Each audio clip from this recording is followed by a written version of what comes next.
Hi hello Swathi Ganga Kannada YouTube ಚಾನಲ್ಗೆ ಎಲ್ಲರಿಗೂ ಸ್ವಾಗತ ಸುಸ್ವಾಗತ.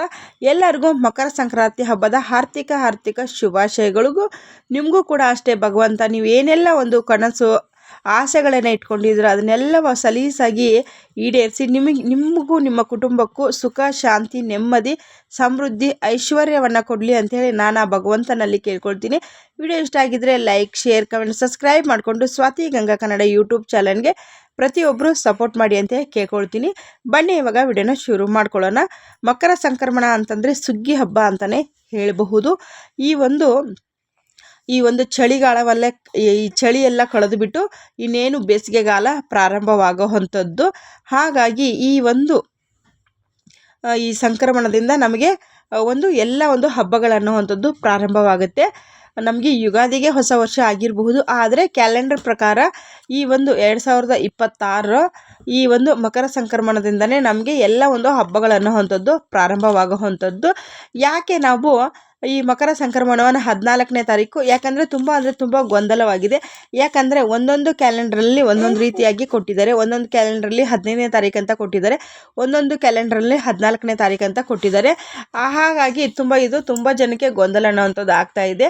ನಾನು ಕೂಡ ನಿನ್ನೆನೇ ವಿಡಿಯೋ ಮಾಡಬೇಕಾಗಿತ್ತು, ಆದರೆ ಕಾರಣಾಂತರಗಳಿಂದ ವಿಡಿಯೋ ಮಾಡೋದಕ್ಕೆ ಸಾಧ್ಯ ಆಗಿಲ್ವ. ಹಾಗಾಗಿ ನಾನು ಇವತ್ತು ನಿಮಗೆ ಪ್ರತಿಯೊಂದು ಡೀಟೇಲ್ಸನ್ನು ಈ ವಿಡಿಯೋದಲ್ಲಿ ಕೊಡ್ತೀನಿ. ಯಾಕೆ ನಾವು 14ನೇ ತಾರೀಕು ಸಂಕ್ರಾಂತಿ ಹಬ್ಬವನ್ನು ಆಚರಣೆಯನ್ನು ಮಾಡಬಾರ್ದು, ಮತ್ತು 15ನೇ ತಾರೀಕಿಗೆ ಯಾಕೆ ನಾವು ಆಚರಣೆಯನ್ನು ಮಾಡಬೇಕು, ಯಾವ ಶುಭ ಮುಹೂರ್ತದಲ್ಲಿ ನಾವು ಪೂಜೆಯನ್ನು ಮಾಡ್ಕೊಳ್ಬೇಕು, ಯಾವ ಅನ್ನೋದನ್ನು ಪುಣ್ಯಕಾಲ ಪ್ರತಿಯೊಂದನ್ನು ಕೂಡ ನಾನು ಈ ವಿಡಿಯೋದಲ್ಲಿ ತಿಳಿಸ್ಕೊಡ್ತೀನಿ. ಮೊದಲಿಗೆ ಮಕರ ಸಂಕ್ರಮಣ ಅಂತಂದ್ರೇ ಸ್ನಾನವನ್ನು ಮಾಡಿ ಸೂರ್ಯನಿಗೆ ಅರ್ಘ್ಯವನ್ನು ಕೊಡುವಂಥದ್ದೇ ಈ ಸಂಕ್ರಾಂತಿಯ ಮಹತ್ವವಾಗಿರುತ್ತೆ. ಒಂದೊಂದು ಭಾಗಗಳಲ್ಲಿ ಒಂದೊಂದು ರೀತಿಯಾಗಿ ಅವರು ಅಡುಗೆಗಳನ್ನು ಮಾಡ್ಕೊಳ್ತಾರೆ. ಉತ್ತರ ಕರ್ನಾಟಕಕ್ಕೆ ಹೋದರೆ ಸಜ್ಜಿ ರೊಟ್ಟಿ, ವೆರೈಟಿ ಆಫ್ಸ್ ತರಕಾರಿಗಳನ್ನು ಮಾಡ್ಕೊಳ್ತಾರೆ. ಮತ್ತು ಇನ್ನೊಂದು ಸೈಡಿಗೆ ಹೋದರೆ ಪೊಂಗಲನ್ನು, ಸಿಹಿ ಪೊಂಗಲು, ಖಾರ ಪೊಂಗಲನ್ನು ಮಾಡ್ಕೊಳ್ತಾರೆ. ಒಂದೊಂದು ಕಡೆಗೆ ಅವರೆಕಾಯಿ, ಈ ಕಡಲೆಕಾಯಿ ಇದನ್ನು ಬೇಯಿಸಿ ದೇವರಿಗೆ ನೈವೇದ್ಯವನ್ನು ಮಾಡ್ತಾರೆ. ಮತ್ತು ಧನುರ್ಮಾಸದ ಪೂಜೆಯನ್ನು ಸಹ ಯಾವ ದಿನ ನಾವು ಮಾಡಬೇಕು ಅನ್ನೋದನ್ನು ಕೂಡ ಕೇಳಿದ್ದೀರಿ, ಅದನ್ನು ಕೂಡ ಈ ವಿಡಿಯೋದಲ್ಲಿ ನಾನು ತಿಳಿಸ್ಕೊಡ್ತೀನಿ. ಮತ್ತು ತುಂಬ ಜನ ಗಂಡು ಮಕ್ಕಳು ಇರೋವಂಥವ್ರು ಏನೋ ದೋಷ ಬಂದಿದೆ ಅಂತೆ, ನಾವು ಏನು ಮಾಡಬೇಕು ಅಂತ ತುಂಬ ಜನ ಕೇಳ್ತಾನೆ ಇದ್ದೀರಿ. ನಾನು ಕೂಡ ನಿನ್ನೆ ವಿಡಿಯೋ ಮಾಡಿ ತಿಳಿಸಿದ್ದೀನಿ. ಖಂಡಿತವಾಗ್ಲೂ ಹೋಗಿ ಆ ವಿಡಿಯೋನ ನೋಡಿ. ಈ ವಿಡಿಯೋ ಕೊನೆಯಲ್ಲೂ ಕೂಡ ನಿಮಗೆ ನಾವು ನಮ್ಮ ಮನಸ್ಸಿನಲ್ಲಿ ಅದು ಇವಾಗ ಏನೋ ಪ್ರಾಬ್ಲಮ್ ಆಗುತ್ತೆ ಅಂತೇಳಿ ಕೂತ್ಬಿಟ್ಟಿದೆ, ನಾವು ಏನು ಮಾಡಬೇಕು ಅನ್ನೋರು ಕೂಡ ಈ ವಿಡಿಯೋದ ಕೊನೆಯಲ್ಲಿ ನಾನು ನಿಮಗೆ ತಿಳಿಸ್ಕೊಡ್ತೀನಿ. ಗಂಡು ಮಕ್ಕಳಿಗೆ ತೊಂದರೆ ಇದೆಯಾ ಇಲ್ವಾ ಅನ್ನೋದನ್ನು ಸಹ ನಾನು ಈ ವಿಡಿಯೋದಲ್ಲಿ ನಿಮಗೆ ಹೇಳ್ತೀನಿ. ಕಂಪ್ಲೀಟಾಗಿ ವಿಡಿಯೋನ ಯಾರೂ ಕೂಡ ಸ್ಕಿಪ್ ಮಾಡೋದಕ್ಕೆ ಹೋಗಬೇಡಿ. ಸ್ಕಿಪ್ ಮಾಡಿದ್ರೆ ನಾನು ಹೇಳೋವಂಥ ಮಾಹಿತಿ ನಿಮಗೆ ಇಷ್ಟ ಆಗೋದಿಲ್ಲ, ಕೆಲವೊಬ್ಬರಿಗೆ ಬೋರಿಂಗ್ ಅಂತ ಅನ್ನಿಸ್ಬಹುದು. ಆದರೆ ಮಾಹಿತಿ ತಿಳ್ಕೊಬೇಕಾಗಿರೋರು ಪೂರ್ತಿಯಾಗಿ ವಿಡಿಯೋನ ನೋಡಿ ಎಲ್ಲವೂ ಕೂಡ ಅರ್ಥ ಮಾಡ್ಕೊಳ್ಳೋದ್ರಲ್ಲಿ ಇರುತ್ತೆ. ಧನುರ್ಮಾಸದ ಪೂಜೆಯನ್ನು ನೀವು 14ನೇ ತಾರೀಕಿಗೆ ಮಾಡ್ಕೊಳ್ಬೇಕಾಗತ್ತೆ. ಏನು ನಾವು ಭೋಗಿ ಹಬ್ಬ ಅಂತ ಏನು ನಾವು ಕರಿತೀವೋ ಇವತ್ತಿನ ದಿವಸ ಏಕಾದಶಿ ಕೂಡ ಇದೆ. ಯಾವ ಏಕಾದಶಿ ಅಂತಂದರೆ ಶಟಿಲ ಏಕಾದಶಿ ಅನ್ನುವಂಥದ್ದು ಇವತ್ತಿನ ದಿನ ಬಂದಿರೋ ಅಂಥದ್ದು. ಹಾಗಾಗಿ ಈ ಶಟಿಲ ನಾನು ಟೈಮಿಂಗ್ ಸಮೇತ ಕೂಡ ನಿಮಗೆ ಈ ವಿಡಿಯೋದಲ್ಲಿ ಹಾಕ್ತೀನಿ. ನೀವು ಬೇಕಿದ್ರೆ ಸ್ಕ್ರೀನ್ಶಾಟನ್ನು ಮಾಡ್ಕೊಳ್ಳಿ. ಟೈಮಿಂಗ್ಸು ಪ್ರತಿಯೊಂದು ಯಾವ ಸಮಯದಿಂದ ಯಾವ ಸಮಯಕ್ಕೆ ನಮಗೆ ಈ ಸಂಕ್ರಾಂತಿ ಹಬ್ಬವನ್ನುವಂಥದ್ದು ಪ್ರಾರಂಭವಾಗುತ್ತೆ ಅನ್ನುವಂಥದ್ದನ್ನು ಕೂಡ ನಾನು ತಿಳಿಸ್ಕೊಡ್ತೀನಿ. ನೋಡಿ, ಇವತ್ತಿನ ದಿವಸ ಭೋಗಿ ಹಬ್ಬದ ದಿವಸ ಬುಧವಾರ ದಿವಸನೇ ನೀವು ಮನೆಯ ದೇವರ ಸಾಮಗ್ರಿಗಳನ್ನೆಲ್ಲ ಕ್ಲೀನಾಗಿ ವಾಶ್ ಮಾಡಿ ಇಟ್ಕೊಳ್ಳಿ. ನೀವು ಏಕಾದಶಿ ಇರೋದ್ರಿಂದ ಏನು ಹೂವು ಹಾಕಿ ಅಲಂಕಾರ ಮಾಡಬೇಕನ್ನುವಂಥದ್ದು ಏನೂ ಇರೋದಿಲ್ಲ. ನಿಮ್ಮ ಮನೆಯಲ್ಲಿ ತುಳಸಿ ಇತ್ತು ಅಂತಂದರೆ ತುಳಸಿಯನ್ನು ಇಟ್ಬಿಟ್ಟು ದೇವರಿಗೆ ಕ್ಲೀನಾಗಿ ದೇವರ ಸಾಮಗ್ರಿಗಳನ್ನೆಲ್ಲ ವಾಶ್ ಮಾಡಿ ಇಟ್ಕೊಳ್ಳಿ. ಏಕಾದಶಿ ಇರೋದ್ರಿಂದ ದೇವರ ಸಾಮಗ್ರಿಗಳಾಗಿರ್ಬೋದು, ಉಪವಾಸ ಆಚರಣೆಯನ್ನು ಮಾಡುವಂಥವ್ರು ಕೂಡ ಖಂಡಿತವಾಗ್ಲೂ ಇವತ್ತಿನ ದಿವಸ ನೀವು ಮಾಡ್ಕೊಳ್ಬಹುದು. ವಿಷ್ಣುವಿನ ಸಂಬಂಧಪಟ್ಟಿರುವಂಥ ಫೋಟೋಗಳಾಗಿರ್ಬೋದು, ವಿಗ್ರಹಗಳಾಗಿರಬಹುದು ನಿಮ್ಮ ಮನೇಲಿ ಇತ್ತು ಅಂತಂದರೆ ವೆಂಕಟೇಶ್ವರ ಫೋಟೋ ಆಗಿರಬಹುದು, ಮತ್ತು ವಿಷ್ಣುವಿನ ಫೋಟೋ ಆಗಿರ್ಬೋದು, ಕೃಷ್ಣನ ಫೋಟೋ ಆಗಿರ್ಬೋದು, ರಾಮನ ಫೋಟೋ ಆಗಿರ್ಬೋದು, ಇದೆಲ್ಲ ಇತ್ತು ಅಂದರೂ ಕೂಡ ಅದಕ್ಕೆ ಇವತ್ತು ಶಟಿಲ ಏಕಾದಶಿ ಜಾಸ್ತಿ ನಾವು ವಿಷ್ಣು ಪರಮಾತ್ಮನನ್ನು ಆರಾಧನೆಯನ್ನು ಮಾಡೋದ್ರಿಂದ ನಮ್ಮ ಮನೋಕಾಮನೆಗಳು ಏನೇ ಇದ್ದರೂ ಕೂಡ ಅತಿ ಶೀಘ್ರವಾಗಿ ಈಡೇರುವಂಥದ್ದು. ಹಾಗಾಗಿ ನೀವು ವಿಷ್ಣು ಪರಮಾತ್ಮನನ್ನು ಆರಾಧನೆಯನ್ನು ಮಾಡಿ. ನಮಗೆ 24 ಏಕಾದಶಿಗಳು ಬರ್ತಾರೆ, ಅದರಲ್ಲಿ ಇದು ಇವಾಗ ಮೊದಲನೇ ಏಕಾದಶಿ ಅಂತಲೇ ಹೇಳಬಹುದು. ಈ ಏಕಾದಶಿ ಹೆಸರು ಬಂದು ಇವಾಗ ಆಲ್ರೆಡಿ ತಿಳಿಸ್ಕೊಟ್ಟಿದ್ದೀನಿ, ಶಟಿಲ ಏಕಾದಶಿ ಅಂಥೇಳಿ ಕರೀತಾರೆ. ಹಾಗಾಗಿ ಉಪವಾಸ ಏಕಾದಶಿ ಮಾಡೋದ್ರಿಂದ ಕೂಡ ಈ ಒಂದು ಸಿಹಿ ಖಾದ್ಯಗಳನ್ನಾಗಿರ್ಬೋದು, ಅಡುಗೆಗಳಾಗಿರ್ಬೋದು ತುಂಬ ಜನರ ಮನೆಗಳಲ್ಲಿ ಈ ಏಕಾದಶಿ ಹಬ್ಬವನ್ನು ಆಚರಣೆಯನ್ನು ಮಾಡ್ತಾ ಇರ್ತಾರೆ. ಹಾಗಾಗಿ ಅವರು ಈ ಊಟವನ್ನು ಆಗಲಿ ಅವರು ಉಪವಾಸ ಇರೋದರಿಂದ, ಹಾಗಾಗಿ ಈ ಒಂದು ಏಕಾದಶಿ ಇರೋದರಿಂದ ಏಕಾದಶಿಗೆ ನಾವು ಅನ್ನವನ್ನು ನಿಷೇಧಿಸಲಾಗಿರುತ್ತೆ, ಅನ್ನವನ್ನು ಊಟ ಮಾಡಬಾರ್ದು ಅಂತ ಇರುತ್ತೆ.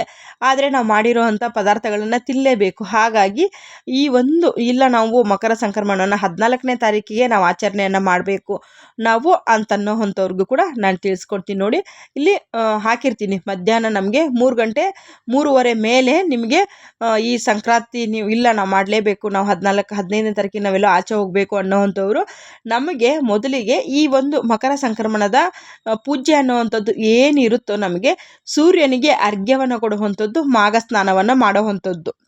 ಮುಖ್ಯವಾಗಿ ನಾವು ಸಂಕ್ರಮಣದ ಒಂದು ಆಚರಣೆಯನ್ನು ಮಾಡುವಂಥದ್ದು ಸ್ನಾನದ ಮೂಲಕವಾಗಿ ಮಾಡುವಂಥದ್ದು.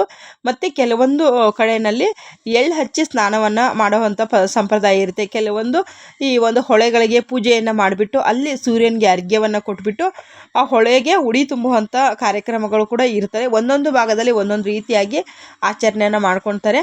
ನೋಡಿ, ಧನುರ್ಮಾಸದ ಪೂಜೆಯನ್ನು ನೀವು 14ನೇ ತಾರೀಕಿಗೆ ಮಾಡ್ಕೊಳ್ಳಿ. ನಿಮಗೆ ನೀವೇ ಹೋಗಿ ಸ್ವಂತವಾಗಿ ಪೂಜೆಯನ್ನು ಮಾಡ್ಕೊಂಡು ಬಂದರೂ ನಡೆಯುತ್ತೆ, ಇಲ್ಲ ದೇವಸ್ಥಾನಕ್ಕೆ ಕೊಟ್ಟರು ಕೂಡ ನಡೆಯುತ್ತೆ. 14ನೇ ತಾರೀಕಿಗೆ ನಿಮ್ಮ ಪೂಜೆಯನ್ನು ನೀವು ಧನುರ್ಮಾಸದ ಪೂಜೆಯನ್ನು ನೀವು ಕೊನೆಗೊಳಿಸಬಹುದು.